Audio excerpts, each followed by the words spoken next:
പ്രിയപ്പെട്ടവരെ, ഒരു കാര്യം കൂടെ അറിയണം. ചിലർക്ക് ഇതിനെ നേരിടാനുള്ള ശക്തിയില്ല, അത് സത്യമാണ്. അപ്പോൾ ചെയ്യാൻ ബൈബിൾ പറഞ്ഞിരിക്കുന്ന വേറൊരു കാര്യമുണ്ട്.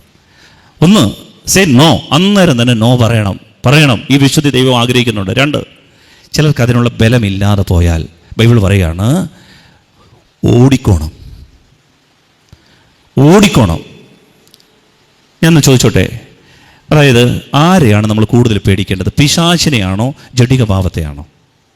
മനുഷ്യൻ ചെയ്യുന്ന മറ്റു പാപങ്ങളെല്ലാം ശരീരത്തിന് വെളിയിലാണ്. വ്യഭിചാരം ചെയ്യുന്നവനാകട്ടെ സ്വന്തം ശരീരത്തിനെതിരായി പാപം ചെയ്യുന്നു. അതുകൊണ്ട് ഫ്ലീ ഫ്രം ഇമ്മൊറാലിറ്റി എന്നാണ് പറയുക. ഫ്ലീ ഫ്രം ഇമ്മൊറാലിറ്റി, ഓടുക. കാരണം ഇത് ഈസിയാണ്, ഹാൻഡിൽ ചെയ്യാൻ പറ്റും. ഞാൻ എത്ര കണ്ടിരിക്കുന്നു, ഇങ്ങനെ അയഞ്ഞു പോയാൽ വീണുപോകും. അതുകൊണ്ട് ബൈബിൾ പറയുകയാണ് ഓടിക്കോണം. യുവസഹജമായ മോഹങ്ങളിൽ നിന്ന് ഓടിയകന്നുകൊള്ളുവൻ. എന്നാൽ പിശാചിൻ്റെ കാര്യത്തിൽ ബൈബിൾ പറഞ്ഞത് എന്താണെന്നറിയോ? പിശാചിനെ നിങ്ങൾ ചെറുത്തു നിന്നാൽ മതി, അവൻ ഓടിക്കോളും. അപ്പോൾ ആർക്കാണ് കഴിവുള്ളത്? പിശാചിനാണ് കഴിവില്ലാത്തത്. ഈ ജഡിക പാപത്തിന് ഭയങ്കര ശക്തിയാണ്. പിശാചിനെ നിങ്ങൾ ചെറുത്തു നിന്നാൽ മതി. യാക്കോബിന്റെ ലേഖനം 4-ാം അധ്യായം 7-ാം തിരുവചനം, ആകയാൽ ദൈവത്തിന് വിധേയരാകുവിൻ, പിശാചിനെ ചെറുത്തു നിൽക്കുവിൻ, അപ്പോൾ അവൻ നിങ്ങളിൽ നിന്ന് ഓടിയകന്നുകൊള്ളും.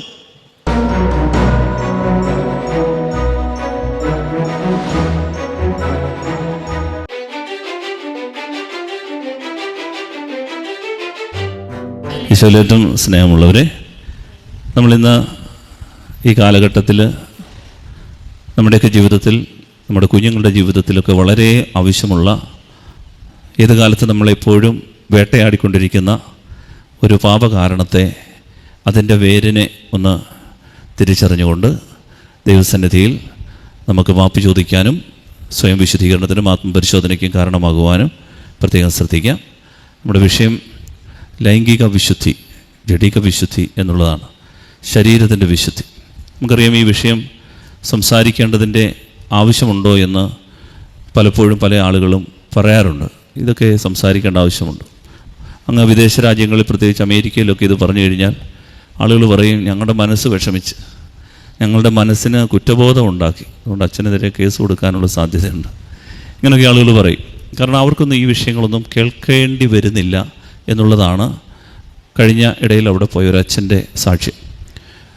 അങ്ങനെ യൂറോപ്യൻ നാടുകളിലൊക്കെ പറയാം പാപം ചെയ്യരുത്, ചെയ്യാതിരിക്കുന്നത് നല്ലതാണ് എന്നൊക്കെ വേണമെങ്കിൽ പറയാം. പക്ഷേ ഈ വിഷയം ഗൗരവത്തോട് സംസാരിച്ചാൽ ലൈംഗിക വിശുദ്ധിയെക്കുറിച്ച്, ജഡിക മേഖലകളിൽ നമുക്ക് പറ്റാവുന്ന പാളിച്ചകളെക്കുറിച്ച് തിരുവചനം എന്താണ് പറയുന്നത്, അതിനെ തിരുത്താൻ എന്താണ് നാം ചെയ്യേണ്ടത് എന്നതിനെക്കുറിച്ച് നാം സംസാരിക്കുന്നില്ല എങ്കിൽ, ഈ വിഷയത്തെക്കുറിച്ച് നാം സംസാരിക്കുന്നില്ലെങ്കിൽ നമ്മൾ തിരുവചനത്തിനെതിരെ തെറ്റ് ചെയ്യുന്നു. ഈ പുസ്തകത്തിൽ അനേക തവണ പറഞ്ഞിട്ടുള്ള ഒരു കാര്യമാണ് നമ്മുടെ ശരീരത്തിൻ്റെ വിശുദ്ധി. അത് ഹൃദയത്തിൽ നിന്നാണ് തുടങ്ങുന്നത്. വേരുകൾ ഹൃദയത്തിലാണ്. ഈ ഹൃദയത്തിൽ ഈ വേര് രൂഢമൂലമായി കിടന്നാൽ, അശുദ്ധിയുടെ വേര് കിടന്നാൽ, നമുക്ക് ദൈവത്തെ കാണാനോ ദൈവസന്നിധിയിൽ നിൽക്കാനോ ദൈവത്തോടൊരു കാര്യം ചോദിക്കാനോ യോഗ്യതയില്ല.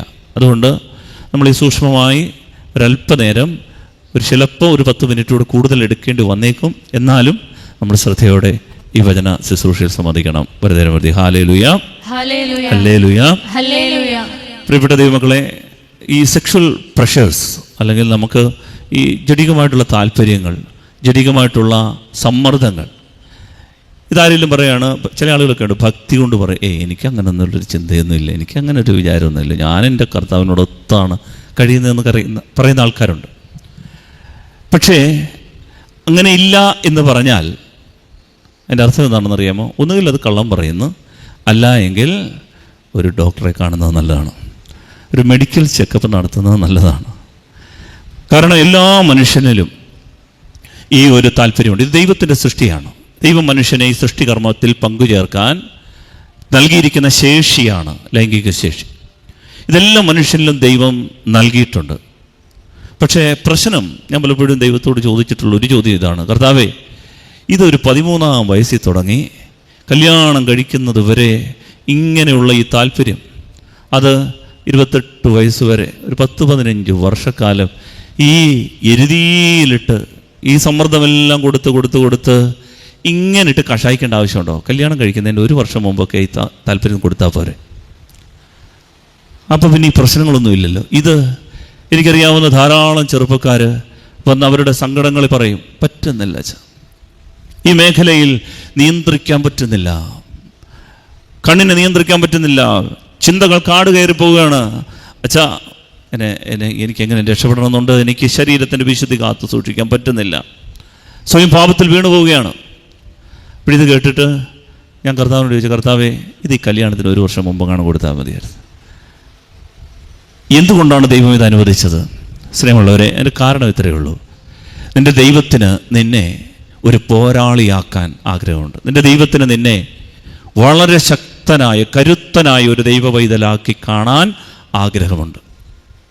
എന്ന് വെച്ചാൽ നീ ഈ ജഡിക മേഖലകളിൽ പോരാടി വീഴും, പിന്നെയും എഴുന്നേറ്റ് പിന്നെയും യുദ്ധം ചെയ്ത് നീ വിശുദ്ധി പാലിച്ചിട്ട് വിവാഹ ജീവിതത്തിലേക്ക് പ്രവേശിച്ചാൽ നിന്നെപ്പോലെ ഈ മേഖലകളിൽ കൈയടക്കമുള്ള, മെയ്യടക്കമുള്ള, കണ്ണടക്കമുള്ള, പക്വതയുള്ള ഒരു കുടുംബജീവിതം നയിക്കാൻ നിന്നെപ്പോലെ മറ്റൊരാൾക്കും പറ്റില്ല.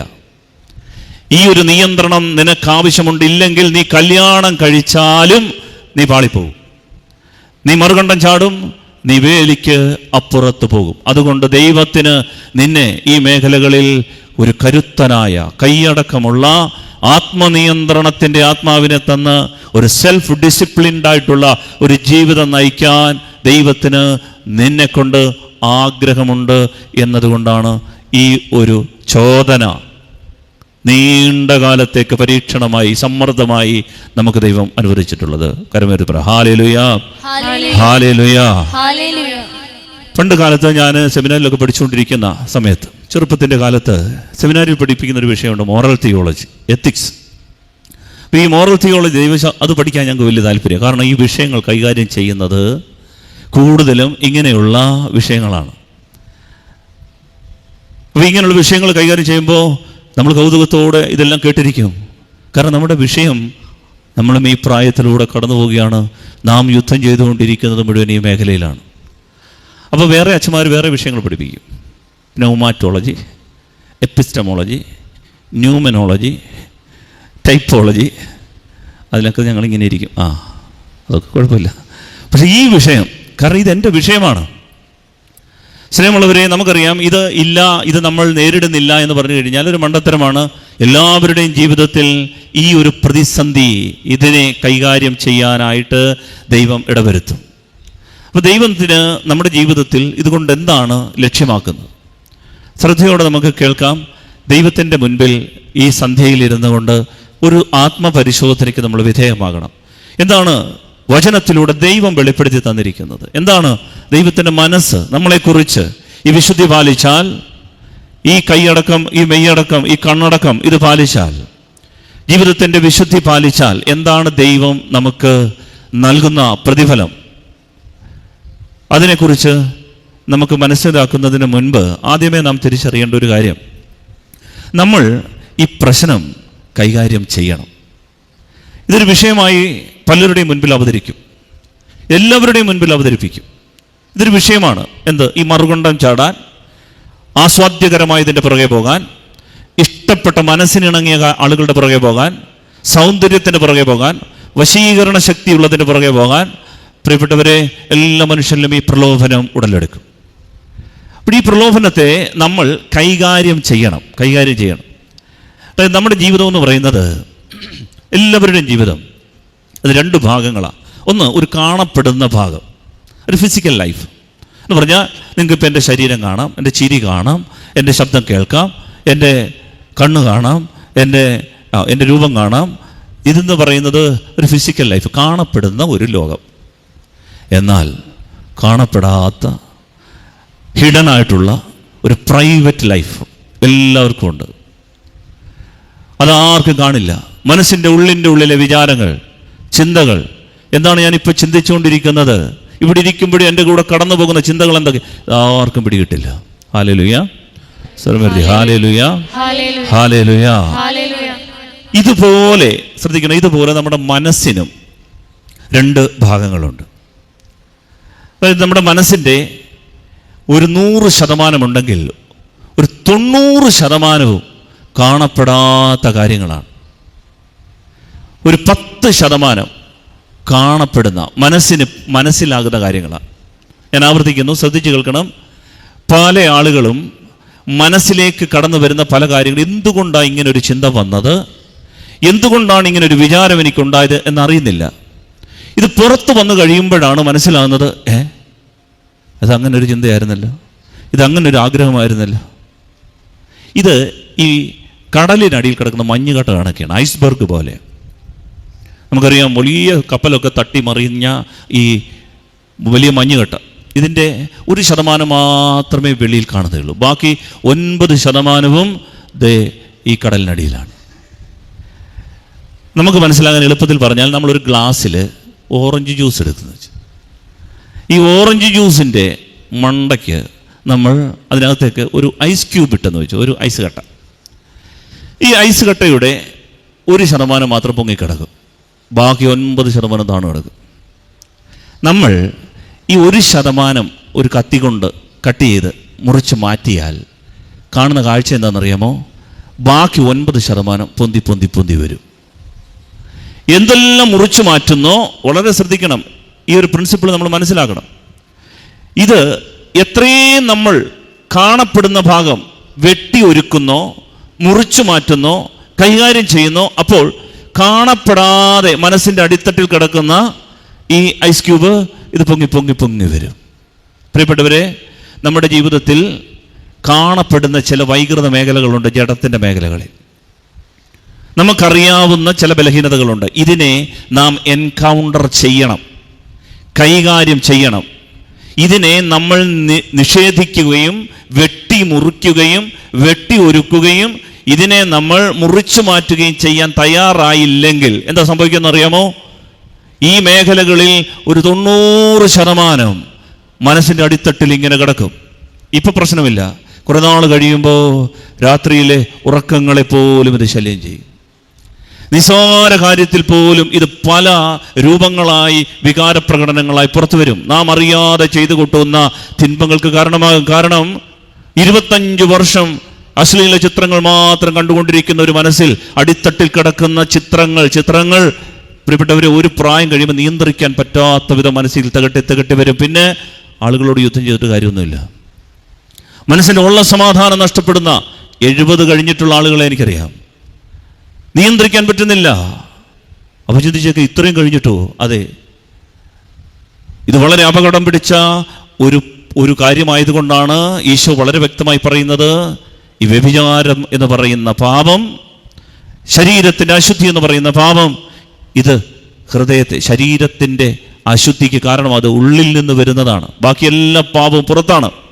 എന്നാൽ ഇതാകട്ടെ ഉള്ളിൽ നിന്ന് വരും. ഇത് വല്ലാതെ നമ്മളെ നശിപ്പിച്ചു കളയും. അതിനാൽ സ്നേഹമുള്ളവരെ, നാം ഈ മേഖലകളിൽ നിയന്ത്രണം പാലിക്കേണ്ടത് ആവശ്യമാണ്.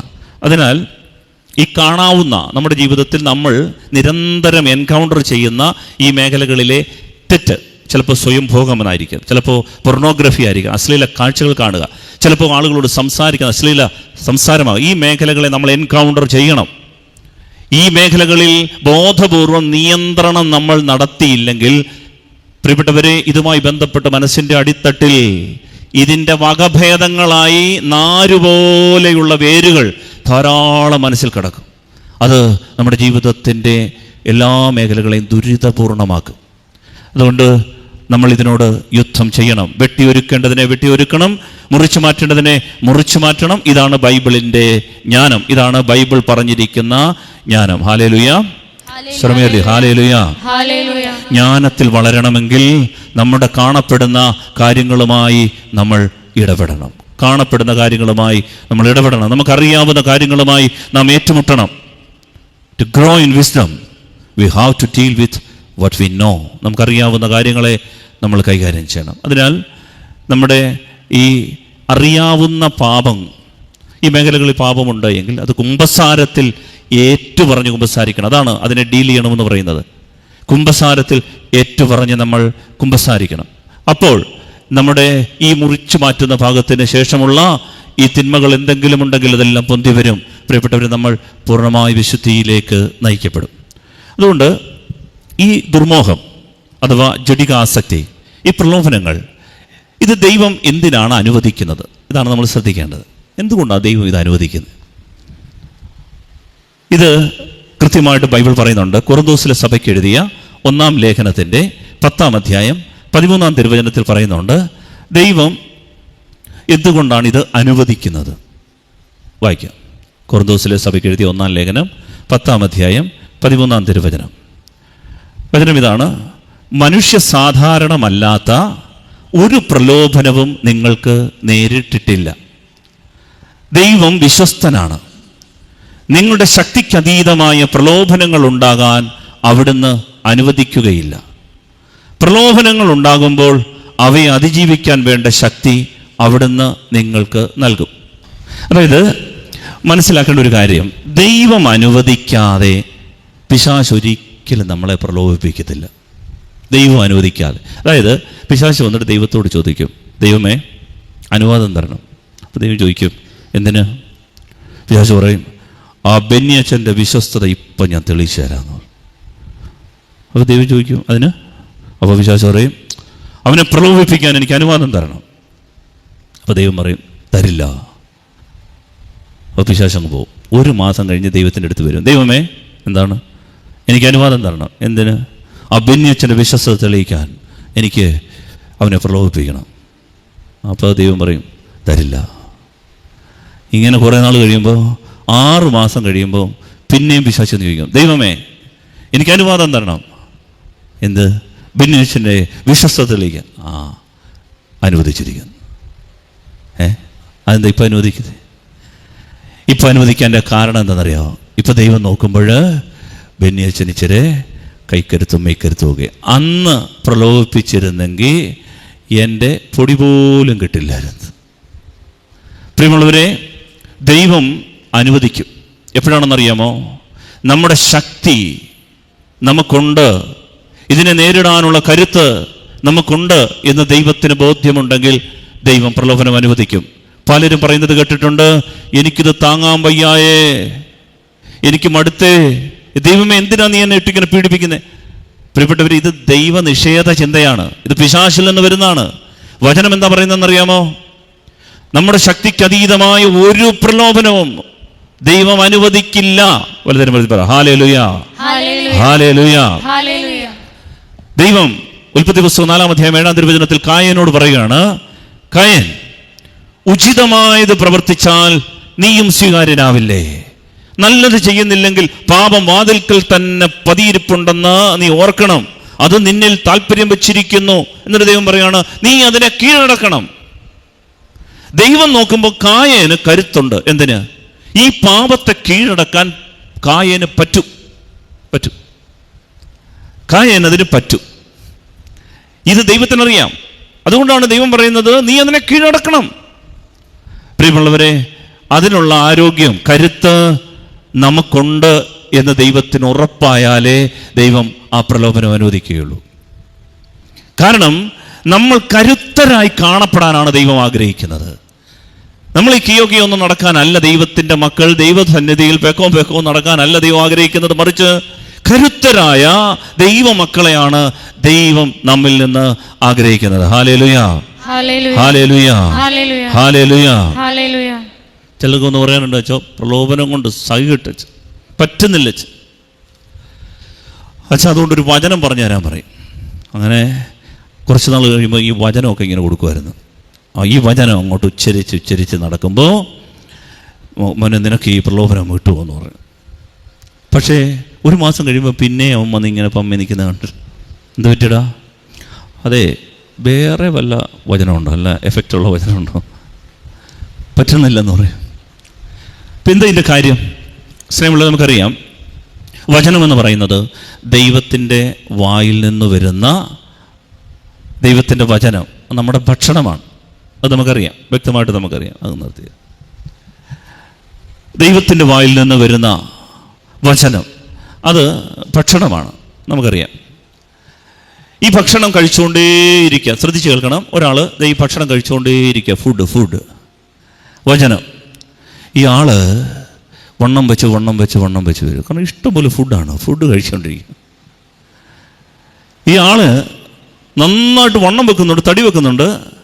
പക്ഷേ ഈ സ്പിരിച്വൽ ഫുഡ് കഴിച്ച് ആൾ തടി വെക്കുന്നതല്ലാതെ ഒരു പ്രതിസന്ധി ഉണ്ടാകുമ്പോൾ ഇയാൾക്കിതിനെ നേരിടാൻ പറ്റുന്നില്ല. വളരെ പ്രധാനപ്പെട്ട കാര്യമാണ്. ഈ കാലഘട്ടത്തിൽ പല ശുശ്രൂഷകരുടെയും ജീവിതത്തിൽ പറ്റുന്ന ഒരു പാളിച്ച ഇതാണ്. ജീവിതത്തിൻ്റെ ട്രയൽസ് ആൻഡ് ട്രിബുലേഷൻസ്, ജീവിതത്തിൻ്റെ ഒരു പ്രതിസന്ധി, ജീവിതത്തിൽ സഹോദരങ്ങൾ തമ്മിലൊരു ക്രൈസിസ്, മാതാപിതാക്കളുടെ ഒരു ക്രൈസിസ്, മക്കളുടെ ജീവിതത്തിൽ ഉണ്ടാകുന്ന ഒരു ക്രൈസിസ് ഏറ്റെടുക്കാൻ പറ്റുന്നില്ല. വചനമോ ഇഷ്ടം പോലെ വചനമുണ്ട്. ഈ ഫുഡ് കഴിച്ച് തടി വെച്ചിങ്ങനെ ഇരിക്കുകയാണ്. പ്രിയപ്പെട്ടവരെ, ദൈവം നിന്നെ കരുത്തനായി, നിന്റെ മസിലിന് ഒരു ഉറപ്പ് തരുന്ന എപ്പോഴാണെന്നറിയാമോ? ഈ ഭക്ഷണം നിന്റെ ശരീരത്തിനൊരു മസിലായി മാറാൻ ദൈവം നിന്നെ പ്രതിസന്ധികളിലേക്ക് നയിക്കും, പ്രലോഭനങ്ങളിലേക്ക് നയിക്കും, ദൈവം നിന്നെ ക്രൈസിസിലേക്ക് നയിക്കും. ഇല്ല എന്നുണ്ടെങ്കിൽ ഈ ഫുഡ് മാത്രം കഴിച്ചുകൊണ്ടിരുന്ന് തടി വെക്കാവുന്നേ ഉള്ളൂ. ദൈവം നമ്മുടെ മനസ്സിനെ ഉറപ്പിക്കാൻ, നമ്മുടെ ബലഹീനമായ ആത്മീയതയിൽ നിന്ന് വ്യത്യസ്തമായ ഒരു ആത്മീയത ദൈവം നമുക്ക് തരാൻ, ദൈവം നമുക്ക് പ്രലോഭനങ്ങളായിരിക്കും ഉണ്ടാകണം, ക്രൈസിസുകൾ ഉണ്ടാകും ജീവിതത്തിൽ. ദൈവം ഈ പ്രലോഭനങ്ങൾ അയക്കുന്നത് എന്തിനാണെന്ന് അറിയുമോ? So that you must be A strong മാൻ. വളരെ കരുത്തനായ ഒരു മനുഷ്യനായി മാറണം. കരുത്തരായ ദൈവമക്കളെയാണ് ദൈവത്തിന് ആവശ്യം. അതുകൊണ്ടാണ് പ്രിയപ്പെട്ടവരെ, നമുക്ക് ഈ പ്രലോഭനങ്ങൾ, ദൈവം അങ്ങനെയുള്ളവരെയാണ് ഈ കാര്യങ്ങൾ ഏൽപ്പിച്ച്, ഉത്തരവാദിത്തങ്ങൾ ഏൽപ്പിച്ച് മുന്നോട്ട് നയിക്കുക. Hallelujah, hallelujah, hallelujah, hallelujah, hallelujah. നമ്മൾ ഈ പ്രലോഭനങ്ങളുമായി ബന്ധപ്പെട്ടുകൊണ്ട് ഒരു പ്രധാന ചിന്ത നമ്മുടെ മനസ്സിലേക്ക് കൊണ്ടുവരേണ്ടത് ഇതാണ്. പലരുടെയും മനസ്സിലുള്ള ഒരു കൺഫ്യൂഷനുണ്ട്. ഒരു പ്രലോഭനം മനസ്സിലേക്കുണ്ടായി, അപ്പോൾ ഒരു ആശങ്ക, ഞാൻ ഈ പാപത്തിൽ വീണുപോയോ? പ്രലോഭനം മനസ്സിലേക്ക് വന്നു, ചിന്തയിലേക്ക് വന്നു, എനിക്ക് നിയന്ത്രിക്കാൻ പറ്റാത്തൊരു ചിന്ത എൻ്റെ മനസ്സിലേക്ക് വന്നു. അയ്യോ, പോയി, തീർന്നു, പാപി, ഞാൻ പാപം ചെയ്തു. ഇങ്ങനൊരു ചിന്ത മനസ്സിൽ വരാൻ സാധ്യതയുണ്ട്. തിരുവചനം എന്താ പറയുന്നത്? എല്ലാത്തിനും ബൈബിളിൽ ഉത്തരവുണ്ട്.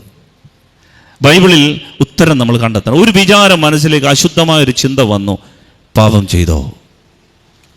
എന്താണ് ബൈബിൾ പറയുന്നത്?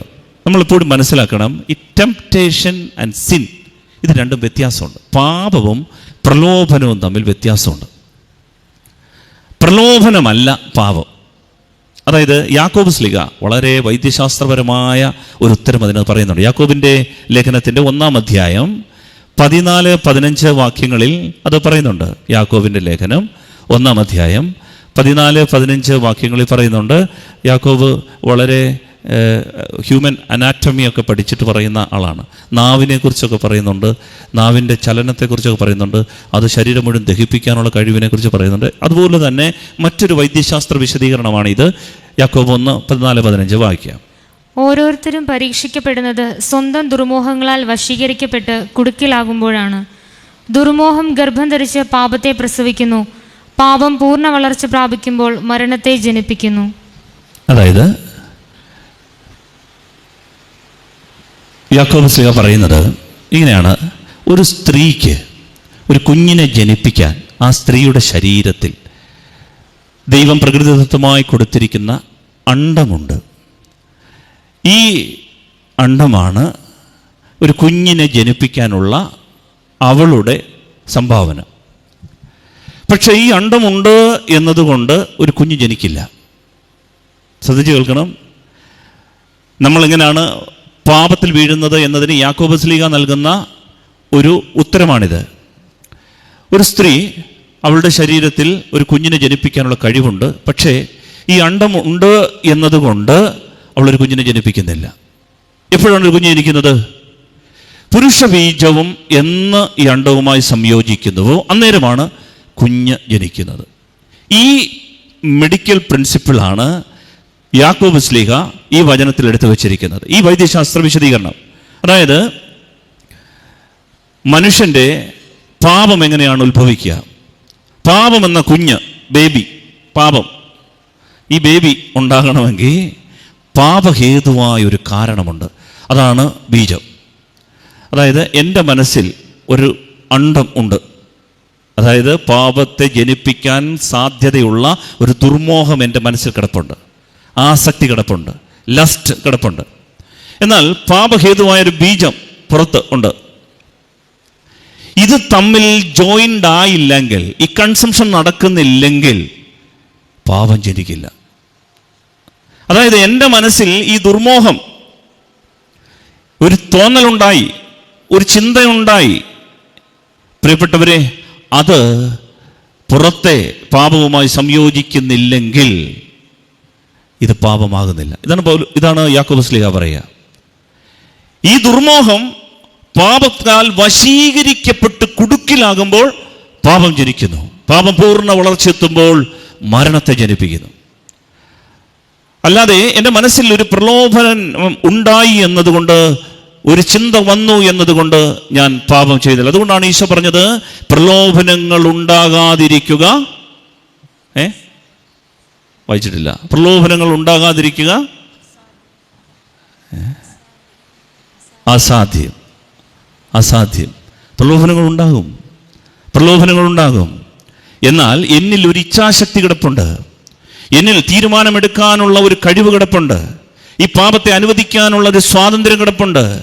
പാപത്തെ ജനിപ്പിക്കുന്നത് അതാണ് പ്രിയപ്പെട്ടവർ. അതുകൊണ്ടാണ് ഈ സ്റ്റബേൺ വിൽ ഉണ്ടല്ലോ, ഈ ഇച്ഛാശക്തി, എൻ്റെ ഈ തീരുമാനം, ഇതാണ് പാപത്തിന് കാരണമാകുന്നത്. അതുകൊണ്ട് പ്രിയപ്പെട്ടവരെ, പുറത്തെന്തെല്ലാം സംഹാര താണ്ഡവമാടിയാലും വശീകരിച്ച് നടന്നാലും ഇത് എൻ്റെ മനസ്സിൻ്റെ വാതായനങ്ങൾ ഞാൻ തുറന്നു കൊടുക്കാതെ, അനുവദിക്കാതെ ഇതെൻ്റെ ജീവിതത്തിൽ പാപം ആകില്ല. Hallelujah, hallelujah, hallelujah.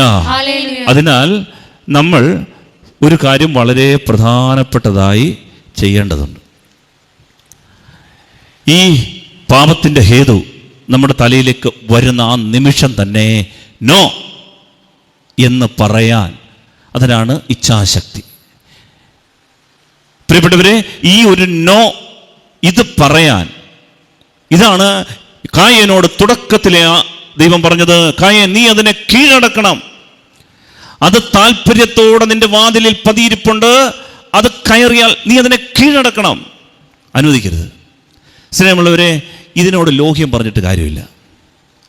ഈ ഒരു ചിന്ത വന്നാൽ ഇതിനോട് നമ്മൾ സല്ലപിച്ചിരുന്നിട്ട് കാര്യമില്ല.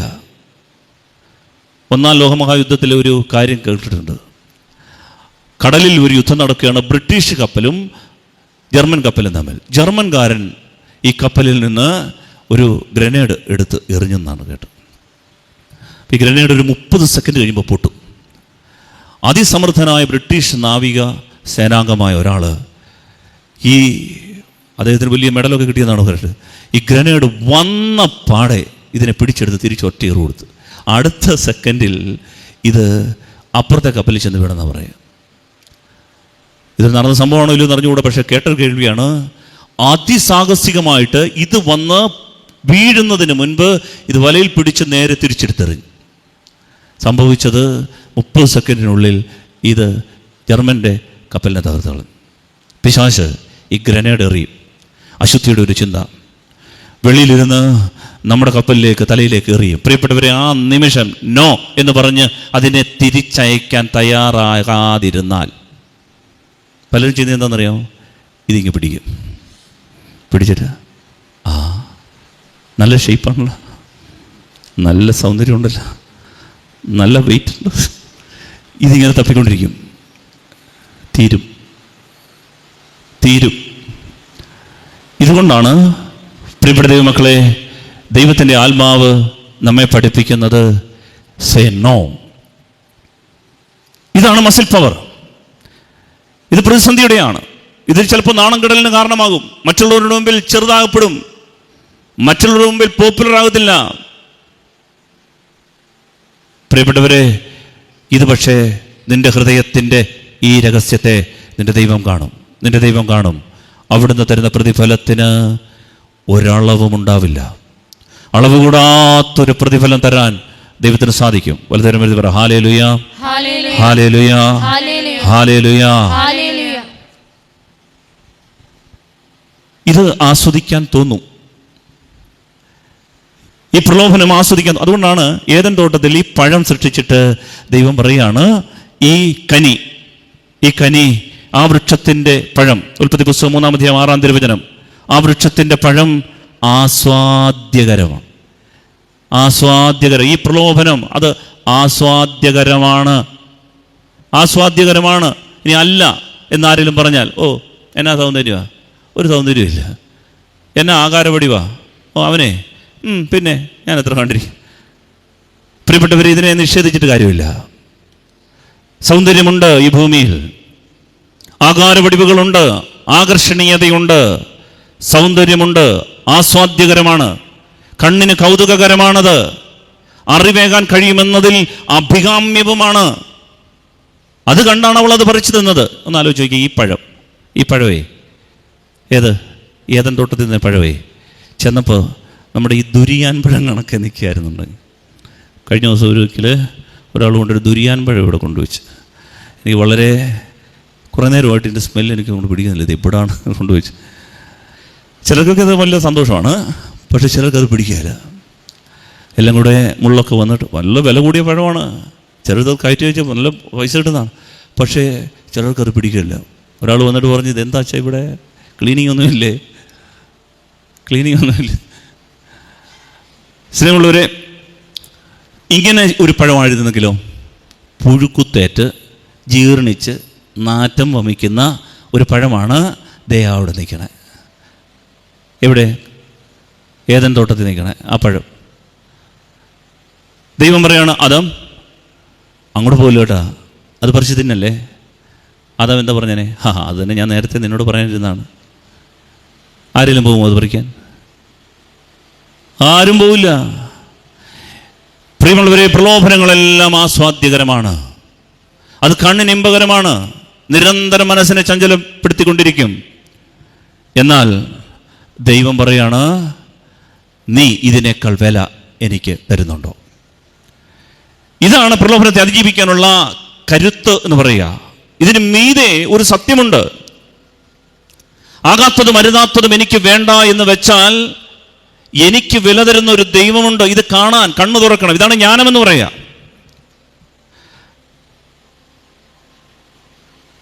ശരിയാണ്, എല്ലാം സൗന്ദര്യമുള്ളതാണ്. ഉദാഹരണത്തിന് നമ്മൾ ആലോചിച്ച് നോക്കിയേ, നമ്മുടെ നാട്ടിലുള്ള എല്ലാ സ്ത്രീകളും എല്ലാം ഇങ്ങനെ ചുക്കി ചുളിഞ്ഞ് ഇങ്ങനെ പല്ലില്ലാതെ തല ഇങ്ങനെ ഇരിക്കുന്നതാണ്. നരച്ച് ജരബാധിച്ച് അങ്ങനെ ഇരിക്കുന്നവർ എല്ലാ സ്ത്രീകളും അങ്ങനെയാന്ന് നോക്കി.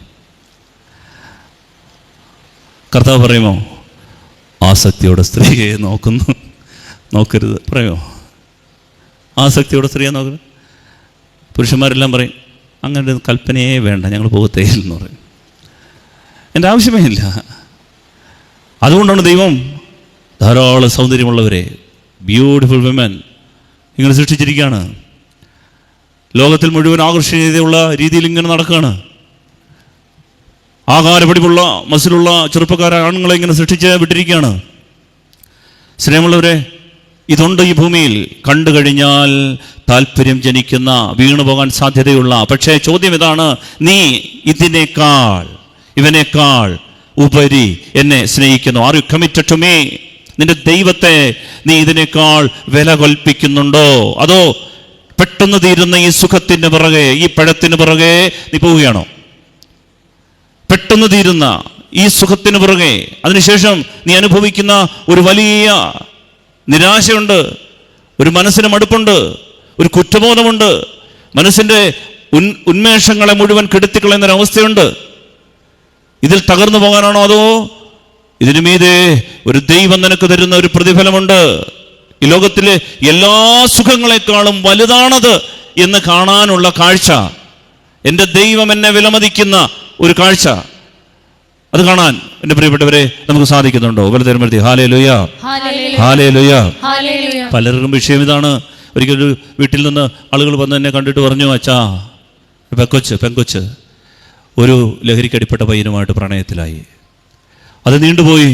ഒടുവിൽ അവൻ കൊടുക്കുന്ന കഞ്ചാവ് സ്വീകരിച്ച്, ലഹരി സ്വീകരിച്ച് അവൾ ഇപ്പോൾ രാത്രിയിലൊക്കെ അവൻ വിളിക്കുമ്പോൾ ഇറങ്ങി അങ്ങ് പോകുക. എന്താണെന്നറിയ, കൂട്ടുകെട്ടിൽപ്പെട്ടുപോയി. കാരണം അവൻ കൊടുക്കുന്നത് സ്വീകരിച്ചില്ല എങ്കിൽ എന്തോ ഒരു കുറച്ചിൽ, ഞാൻ അവനെ സ്നേഹിക്കുന്നില്ല എന്നൊരു തോന്നൽ. സ്നേഹിക്കുകയാണെങ്കിൽ ഇങ്ങനെ സ്നേഹിക്കണം, എല്ലാം കൊടുത്ത്. പ്രിയപ്പെട്ടവരെ, നിലപാടുകളില്ലാത്ത കുഞ്ഞുങ്ങൾ നമ്മുടെ കാലഘട്ടത്തിൽ പെരുകുകയാണ്. ഒരു നിലപാടുമില്ല. അല്ല, താറാക്കൂട്ടം കണക്കെ ഒരു താറാവ് അങ്ങോട്ട് പോകുമ്പോൾ കൂട്ടത്തിലെല്ലാം കൂടെ പോകും. അതിങ്ങോട്ട് വരുമ്പോൾ ഇതെല്ലാം കൂടി ഇങ്ങോട്ട് വരും. ഒരു തീരുമാനമെടുക്കാൻ കഴിവില്ലാത്ത, ഇത് ഫ്രീക്കന്മാരുടെ കാലമാണ്. ഫ്രീക്കന്മാർ, എല്ലാ ഫ്രീക്കന്മാരും ഒരുപോലെ ഇരിക്കും. നോക്കിയാൽ എല്ലാവരും ഒരേ ടൈപ്പിൽ ഇങ്ങനെ ഇരിക്കുകയാണ്. അവരുടെ കാഴ്ചപ്പാടുകളും അതുപോലെയാകും. എന്താണ് ഇതിൻ്റെ കാരണം എന്നറിയാമോ? ഒരു കാരണം ഇത്രയേ ഉള്ളൂ: ഭീരുത്വം. ആരാണ് ഒരു നിലപാടെടുക്കാത്തത്, ഒരു സ്റ്റാൻഡ് എടുക്കാത്തത്?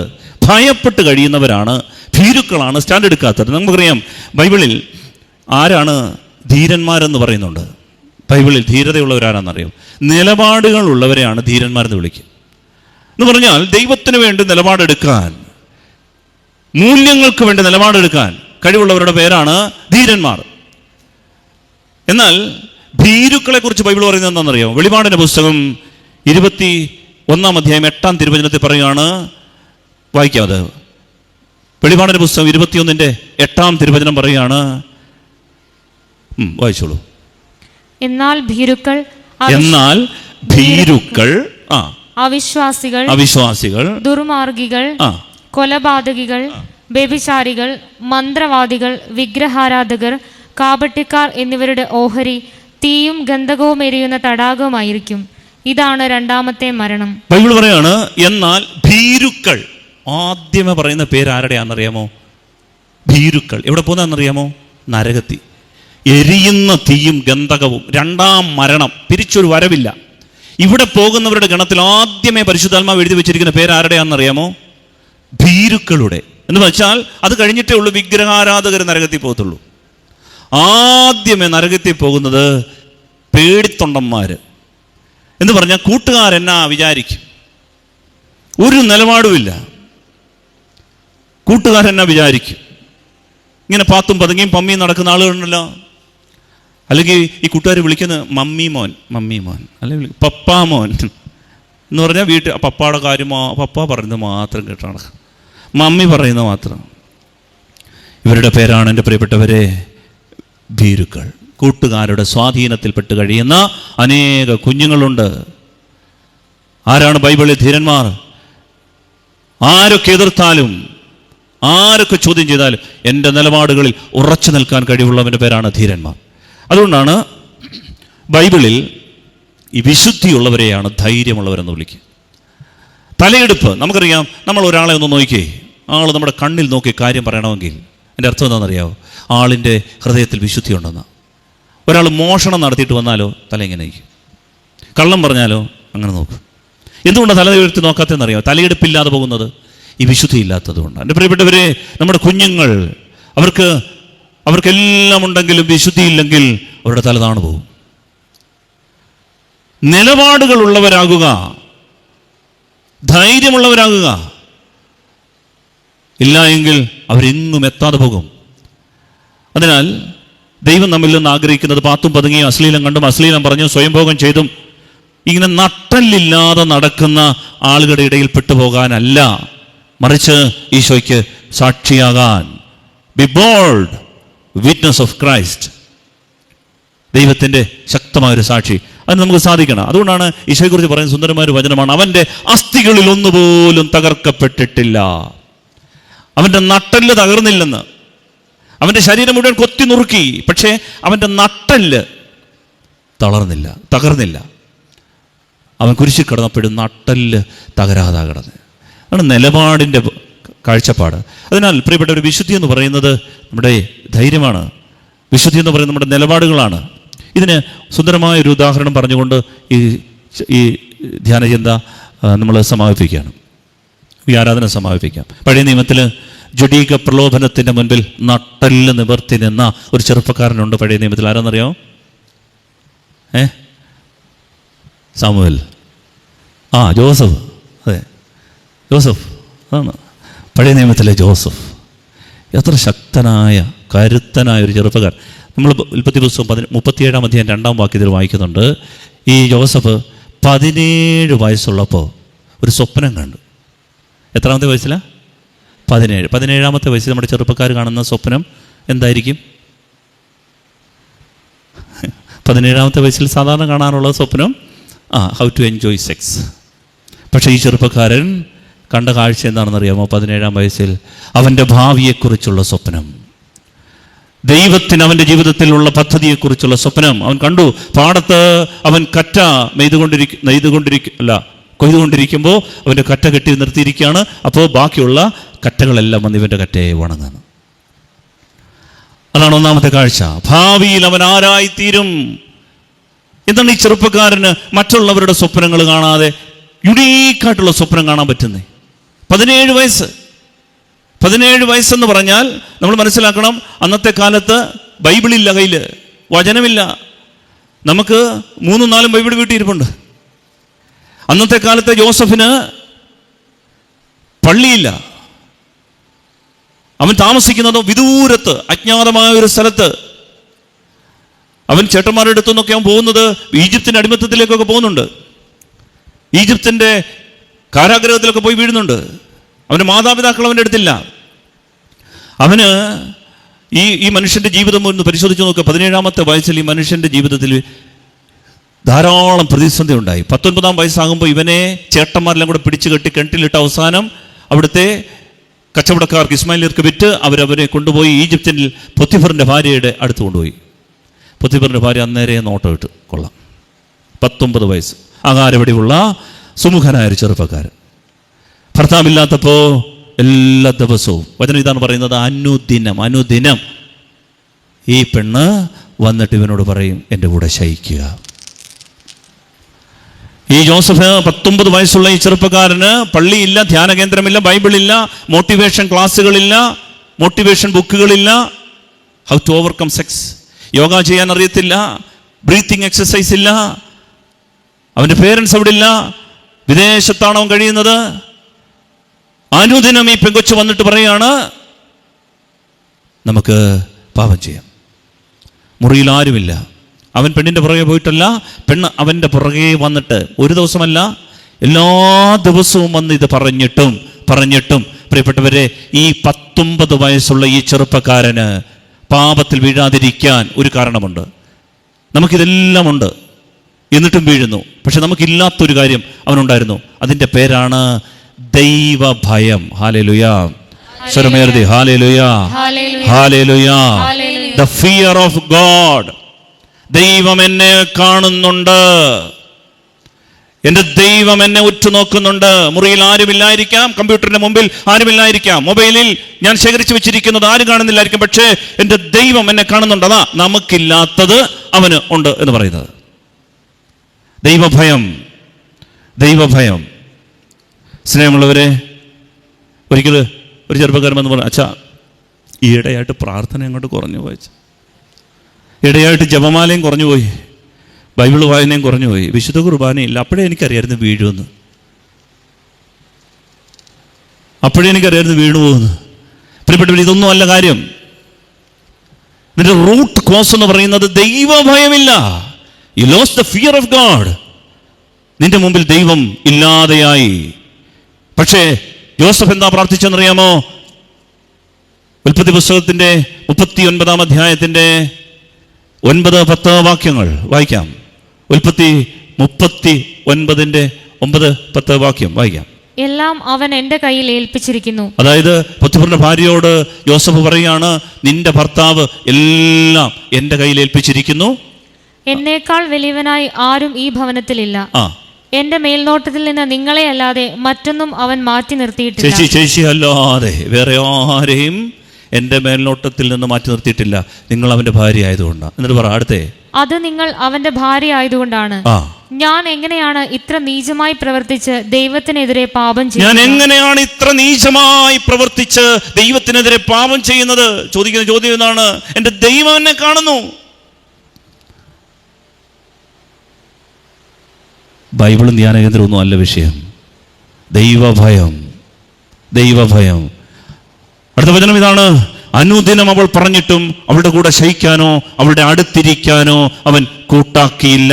പ്രിയപ്പെട്ടവരെ, അങ്ങനെയുള്ള ഈ ചെറുപ്പക്കാരനെയാണ് ദൈവം തൻ്റെ ജനതയുടെ പേട്രിയാർക്കായി, പിതാമഹനായി ഉയർത്തുന്നത്, ഈജിപ്തിൻ്റെ ഭരണാധികാരിയായി ഉയർത്തുന്നത്. കാരണം ദൈവം തരുന്നൊരു പ്രതിഫലമുണ്ട്. നൈമിഷിക സുഖം തരുന്ന പ്രതിഫലമല്ല, സുഖമല്ല. വിശ്വസിക്കണം ഇത്. നീ വില കൊടുത്താൽ ദൈവം നിനക്ക് തരുന്ന ഒരുക്കുന്ന ഒരു പ്രതിഫലമുണ്ട് നിന്റെ കുടുംബത്തിൽ, നിന്റെ കുഞ്ഞുങ്ങളിൽ, തലമുറയിൽ. ഇതാണ് ജ്ഞാനമെന്ന് പറയുക. ഈ ജ്ഞാനമാണ് നമുക്ക് വേണ്ടത്. സുഭാഷിതങ്ങളുടെ പുസ്തകം 9-ാം അധ്യായം 10-ാം തിരുവചനം, ദൈവഭക്തിയാണ് ജ്ഞാനത്തിന്റെ ഉറവിടം. The fear of the Lord is the beginning of wisdom. Beginning of wisdom. ജ്ഞാനത്തിന്റെ ആരംഭം ദൈവഭയമാണ് എന്ന് പറഞ്ഞാൽ LKG UKG പഠിപ്പിക്കുന്ന അക്ഷരങ്ങളാണ്, ആൽഫബറ്റ്സ് ആണ്. ABCD ആൽഫബറ്റ്സ് ആണ്. കാലം കഴിയുമ്പോൾ നമ്മൾ കെമിസ്ട്രി പഠിക്കും, ഫിസിക്സ് പഠിക്കും, സുവോളജി പഠിക്കും. അങ്ങനെ പഠിച്ച് പോകുമ്പോൾ ഒരാൾ ചിന്തിച്ചു, ഇതൊക്കെ മതി, ഇനി ആൽഫബറ്റ്സ് വേണ്ട. പഠിത്തം നിന്നു പോകും. കാരണം ആൽഫബറ്റ്സ് ഇല്ലാതെ മുന്നോട്ട് നീങ്ങാൻ പറ്റില്ല. പ്രിയപ്പെട്ടവരെ, നമ്മുടെ ജീവിതത്തിന്റെ, ആത്മീയ ജീവിതത്തിന്റെ ആൽഫബറ്റ്സ് ആണ് എന്ത്? ദൈവഭയം. എൻ്റെ ദൈവം എന്നെ നോക്കുന്നു, എൻ്റെ ദൈവം എന്നെ ഉറ്റുനോക്കുന്നുണ്ട്. മുറിയിൽ ഒറ്റയ്ക്ക് ഇരിക്കുമ്പോഴും എൻ്റെ ദൈവം എന്നെ കാണുന്നുണ്ട്. ഈ ഒരു ചിന്തയാണ് എൻ്റെ പ്രിയപ്പെട്ടവരെ ജ്ഞാനത്തിന്റെ ആരംഭം. പ്രായം കൂടുമ്പോൾ ഇത് കുറഞ്ഞു പോകരുത്. പലർക്കും ജീവിതത്തിൽ തൊഴിലില്ല, ജ്ഞാനമില്ല, തൊഴിലിനെ കുറിച്ച് ജ്ഞാനമില്ല, ഭാവിയെക്കുറിച്ച് ജ്ഞാനമില്ല, വീട് പുലർത്താൻ അറിവില്ല, സാമ്പത്തിക മേഖലയിൽ പരാജയമുണ്ട്, വീട്ടിൽ കുട്ടികളെ മാനേജ് ചെയ്യാൻ പറ്റുന്നില്ല, വീട് പലരുടെയും പരാജയപ്പെട്ട ഒരു കാര്യം ഒരിക്കലും എനിക്കറിയാം. ഒരു മനുഷ്യൻ വലിയൊരു കമ്പനി നടത്തുകയാണ്, 150ഓളം ജോലിക്കാരെ മുൾമുനയിൽ നിർത്തി ഭരിച്ചുകൊണ്ടിരുന്ന ഒരു മനുഷ്യനാണ്. പക്ഷേ സ്വന്തം മകൾ ഒരു പുരുഷന്റെ കൂടെ, അന്യജാതിക്കാരൻ്റെ കൂടെ ഓടിപ്പോയി. 150 പേരെ 10-20 വർഷം മുൾമുനയിൽ നിർത്തി മാനേജ് ചെയ്ത ഒരു കമ്പനിയുടെ മാനേജരാണ്. സ്വന്തം മകൾ, ഒറ്റ മകളേ ഉള്ളൂ, ഒരുത്തിൻ്റെ കൂടെ ഓടിപ്പോയി. അവളെ നിയന്ത്രിക്കാൻ പറ്റുന്നില്ല. പ്രിയപ്പെട്ട എന്താ കാര്യം എന്നറിയാമോ? അന്വേഷിച്ചപ്പോൾ ഈ കമ്പനിയിൽ സഹപ്രവർത്തകയുടെ മേലുള്ള സംസാരം, നോട്ടം ഒരിക്കലും അയാൾക്ക് നിയന്ത്രിക്കാൻ പറ്റിയിട്ടില്ല. ഇതാണ് ജ്ഞാനമെന്ന് പറയുക. ദൈവത്തിൻ്റെ ജ്ഞാനം കിട്ടാതെ നമ്മുടെ ജീവിതം ക്രമപ്പെടില്ല. നമ്മൾ എത്ര അധ്വാനിച്ചാലും അത് പാഴായിപ്പോകും. അതുകൊണ്ട് the fear of the Lord. യോസേഫ് ചോദിച്ചു, how can I sin against God? ഞാൻ എങ്ങനെ എൻ്റെ ദൈവത്തിനെതിരെ ഇത്ര നീചമായി പ്രവർത്തിച്ച് പാപം ചെയ്യും? Hallelujah, hallelujah. പ്രിയപ്പെട്ടവരെ, ഒരു കാര്യം കൂടെ അറിയണം. ചിലർക്ക് ഇതിനെ നേരിടാനുള്ള ശക്തിയില്ല, അത് സത്യമാണ്. അപ്പം ചെയ്യാൻ ബൈബിൾ പറഞ്ഞിരിക്കുന്ന വേറൊരു കാര്യമുണ്ട്. ഒന്ന്, സേ നോ. അന്നേരം തന്നെ നോ പറയണം. ഈ വിശുദ്ധി ദൈവം ആഗ്രഹിക്കുന്നുണ്ട്. 2, ചിലർക്ക് അതിനുള്ള ബലമില്ലാതെ പോയാൽ ബൈബിൾ പറയുകയാണ്, ഓടിക്കോണം. ഞാൻ ചോദിച്ചോട്ടെ, അതായത് ആരെയാണ് നമ്മൾ കൂടുതൽ പേടിക്കേണ്ടത്? പിശാചിനെയാണോ ജഡികഭാവത്തെയാണോ? ബൈബിൾ എന്താ പറയുന്നതെന്നറിയാമോ? ജഡികഭാവത്തെയാണ് കൂടുതൽ പേടിക്കേണ്ടത്. പിശാചിനെ പേടിക്കേണ്ട ആവശ്യമില്ല. ബൈബിൾ പറയാണ്, 1 കൊറിന്തോസ് 6-ാം അധ്യായം 18-ാം തിരുവചനം പറയാണ്, വ്യഭിചാരത്തിൽ നിന്ന് ഓടി അകലുവിൻ. ഓടിപ്പൊക്കോളം. ഈ ഒരു തിന്മ വന്ന് കണ്ടു കഴിഞ്ഞാൽ പിന്നെ അവിടെ നിൽക്കരുത്, ഇറങ്ങി നടന്നോണം, പോയി കുളിച്ചോണം, പോയി ഒരു യാത്രയ്ക്ക് പോകണം, അല്ലെങ്കിൽ കൂട്ടുകാരുടെ അടുത്ത് പോയി, നല്ല സദ്വിചാരങ്ങളുള്ള കൂട്ടുകാരുടെ അടുത്ത് പോയി സംസാരിച്ചോണം, അല്ലെങ്കിൽ ബൈബിൾ എടുത്തോണം, പള്ളിയിൽ പൊക്കോണം, മുട്ടുമേന്നൊരു ജപമാല ചൊല്ലിക്കോണം. ഇതിൽ നിന്ന് ഓടി അകലുവിൻ. മനുഷ്യൻ ചെയ്യുന്ന മറ്റു പാപങ്ങളെല്ലാം ശരീരത്തിന് വെളിയിലാണ്. വ്യഭിചാരം ചെയ്യുന്നവനാകട്ടെ സ്വന്തം ശരീരത്തിനെതിരായി പാപം ചെയ്യുന്നു. അതുകൊണ്ട് ഫ്ലീ ഫ്രം ഇമ്മൊറാലിറ്റി എന്നാണ് പറയുക. Flea from immorality. ഓടുക. കാരണം ഇത് ഈസിയാണ്, ഹാൻഡിൽ ചെയ്യാൻ പറ്റും. ഞാൻ എത്ര കണ്ടിരിക്കുന്നു, ഇങ്ങനെ അയഞ്ഞു പോയാൽ വീണുപോകും. അതുകൊണ്ട് ബൈബിൾ പറയുകയാണ്, ഓടിക്കോണം. യുവസഹജമായ മോഹങ്ങളിൽ നിന്ന് ഓടി അകന്നുകൊള്ളുവിൻ. എന്നാൽ പിശാചിൻ്റെ കാര്യത്തിൽ ബൈബിൾ പറഞ്ഞത് എന്താണെന്നറിയോ? പിശാചിനെ നിങ്ങൾ ചെറുത്തു നിന്നാൽ മതി, അവൻ ഓടിക്കോളും. അപ്പോൾ ആർക്കാണ് കഴിവുള്ളത്? പിശാചിനാണ് കഴിവില്ലാത്തത്. ഈ ജഡിക പാപത്തിന് ഭയങ്കര ശക്തിയാണ്. പിശാചിനെ നിങ്ങൾ ചെറുത്തു നിന്നാൽ മതി.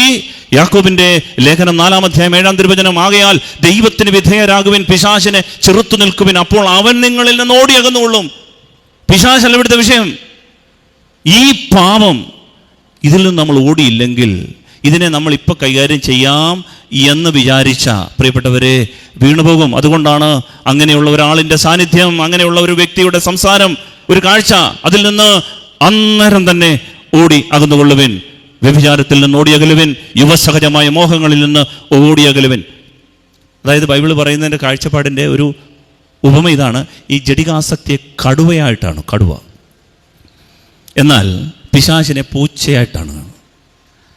എന്ന് പറഞ്ഞാൽ ഒരു കടുവയെ നീക്കുകയാണ്, പൂച്ചയെ നീക്കുകയാണ്. പൂച്ചയെ നമ്മളൊരു വിരട്ടിയാൽ പൂച്ച എന്നെ എടുക്കും, ഓടും, പിശാച് ഓടും. പക്ഷേ കടുവയെടുത്ത് എന്നൊരു വിരട്ടിയാലോ വിവരം അറിയും. ഇതാണ് ബൈബിളിൻ്റെ ഒരു സിമ്പിൾ അലഗറി. ബൈബിൾ പറഞ്ഞതിൻ്റെ പൊരുളിതാണ്. ഓടിക്കണം, കടിച്ചു ചീന്തും, പിച്ച് ചീന്തും. ഇതിനെ വിശുദ്ധ പൗലോസ്ലീഹ എങ്ങനെ കൈകാര്യം ചെയ്യുന്നറിയാമോ? പ്രിയപ്പെട്ടവർ, ഇതെല്ലാവർക്കും ഉണ്ട്. പൗലോസ്ലീഹയ്ക്കുണ്ടായി, സാക്ഷാൽ യേശു മിശിഹായ്ക്ക് പ്രലോഭനങ്ങളുണ്ടായി. എങ്ങനെയാണ് അവരിതിനെ കൈകാര്യം ചെയ്തത്? പൗലോസ്ലീഹ കൈകാര്യം ചെയ്തത് 1 കൊറിന്തോസ് 9:25 തിരുവചനത്തിൽ പറയുന്നുണ്ട്. കൊറിന്തോസിലെ സഭയ്ക്ക് എഴുതിയ 1 ലേഖനത്തിൻ്റെ 9:25 വാക്യത്തിൽ പൗലോസ്ലീഹ പറയുന്നത് ഇത് ഒരു ആത്മനിയന്ത്രണത്തിൻ്റെ മേഖലയാണ്. പൗലോസ്ലീഹ ഇതിനെ ഒരു കായികാഭ്യാസിയുമായിട്ട് ബന്ധപ്പെടുത്തിയിരിക്കുക. എന്നിട്ട് പറയാണ്, കായികാഭ്യാസികൾ എല്ലാ കാര്യത്തിലും ആത്മനിയന്ത്രണം പാലിക്കുന്നു. അതുകൊണ്ട് പൗലോസ്ലീഹ പറയാണ്, ഈ സുവിശേഷം പ്രസംഗിച്ച ഞാൻ ഒടുവിൽ സ്വർഗത്തിൽ ചെല്ലുമ്പോൾ തിരസ്കൃതനാകാതിരിക്കാൻ, ഡിസ്ക്വാളിഫൈഡ് ആകാതിരിക്കാൻ ഞാൻ എൻ്റെ ശരീരത്തെ കർശനമായി നിയന്ത്രിച്ച് കീഴ്പ്പെടുത്തുന്നു.